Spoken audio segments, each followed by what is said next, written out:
Good morning to everyone. Today in this video we'll see how you can put this desktop icons on Windows 10 or 11. See here I have kept calculator and Alexa on my desktop. This is on my Windows 11 laptop, and I'll tell you very easy way, absolutely easy way. I guess there is no other easy way than this. Click on the Windows logo, then click on all apps and scroll through the app which you want to have it on the desktop. For example, say calendar.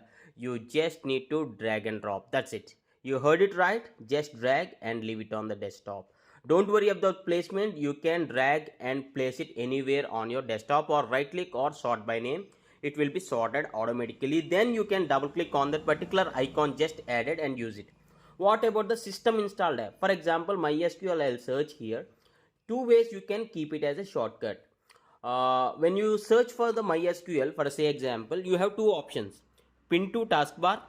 When you click on this, it gets to the taskbar for the easy access. And another way is search for the MySQL, and there is no drag and drop for this. What you can do in this case?